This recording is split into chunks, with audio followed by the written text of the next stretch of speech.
Hey guys, Level Cap here and welcome to This Week in Gaming, your weekly news recap on everything going on in the world of video games. And this week, a real contender for both Arma and Battlefield was revealed that looks very promising. The future of PC gaming may be in limbo thanks to AI, an indie game about touching rocks blew past sales expectations, and much more.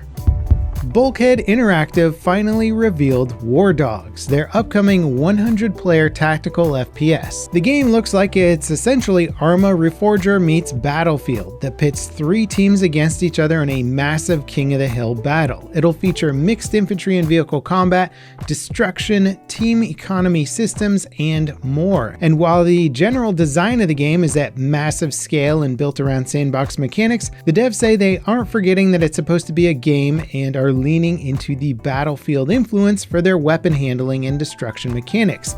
The debut trailer looks quite promising, and we've heard from sources at the studio that until Arc Raiders came along, internal testing of Wardogs showed it was the most optimized Unreal Engine 5 game ever made. Bulkhead will be doing playtesting ahead of launch. I'm hoping to get some hands-on time so that we can give you a proper first impressions video soon. In their latest earnings report, Nvidia revealed that PC gaming hardware sales account for about 8% of their current revenue. That's right, most of their chips and hardware are going to build AI data centers, and they make so much more money when building that hardware for a data center than when they do for a graphics card. Not only does this mean it's going to be harder to get the latest generation GPUs because they're just not going to be producing as many, to combat this rising component price, Nvidia are going to start producing the RTX 30 series cards again, which originally launched back in 2021. It also looks like there's going to be a major delay on the next series of GPUs from Nvidia. The 60 series looks like it's not going to see the light of day until at least 2028. This would potentially mark one of the longest gaps between gaming GPU generations. Again, this is all brought on by the focus on developing chips for AI data centers, with gamers only making up that small percentage of the market. Make sure you dust off those GPUs, clean out their coolers, because they're going to have to last you quite a while longer.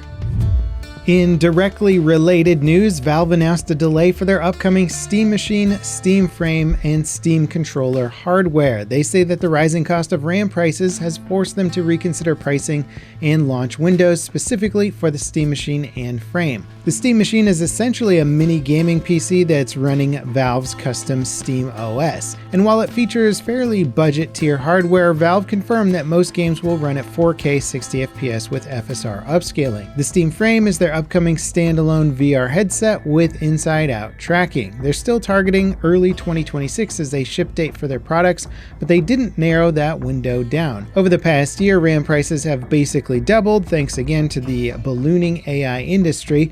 There was a hope that Valve had already ordered the hardware for their upcoming devices before pricing went insane, but based on this announcement, that seems highly unlikely. Indie rock climbing game Cairn is blowing past its sales expectations and just hit 300,000 total units sold across all platforms 5 days after launching. The game is a surprisingly authentic open-world climbing simulator where you're tasked with climbing a monster of a mountain. Reviews across the board have been very positive, and even professional rock climbers are praising its accuracy. If you're interested in learning more, I did a first impressions video that you can find a link to at the end of today's video. The brand new MMO Ashes of Creation is in limbo, as its developer could be shutting down just weeks after launching in early access. The game was successfully funded on Kickstarter back in 2017 for a little over $3 million.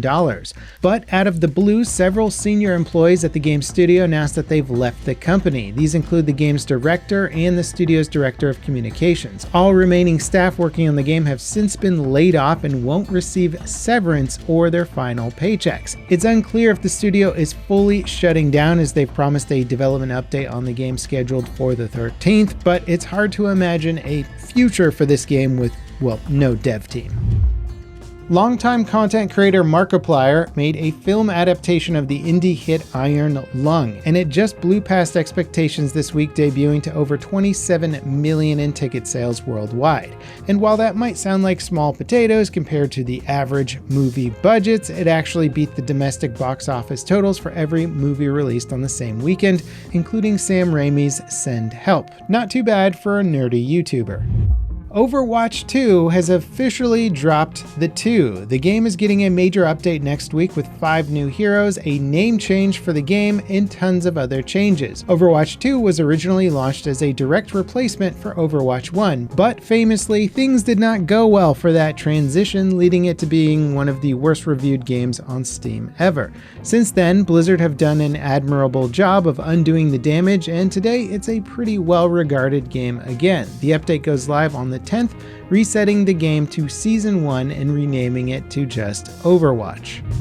It sounds like Machine Games isn't done with the Wolfenstein franchise. Previously, they revitalized the iconic series back in 2014 with Wolfenstein: The New Order. Since then, they've launched 2 standalone tie-in games and a proper sequel, most of which have gotten near universal praise. Despite all that success, though, we haven't gotten any new entry in the franchise since 2019. The studio's director said in a recent interview that the intent has always been to go back to Wolfenstein. We wanted to finish the trilogy.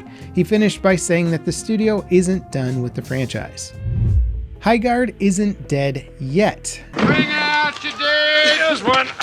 Ninepence. I'm not dead. What? Nothing. Here's your ninepence. The 3v3 raid FPS just got a flurry of big updates, introducing a permanent 5v5 mode and launching a second episode of new content, including a new hero, map, ranked mode, and much more. The game peaked at 97,000 concurrent players on launch, but a wave of negative launch reviews and a pretty weak first impression caused the player base to dwindle basically overnight. This week's update seems to have kicked the game on an upward trajectory, but it's sitting at just 6,000 concurrent players, and we'll have to see if it can grow from here.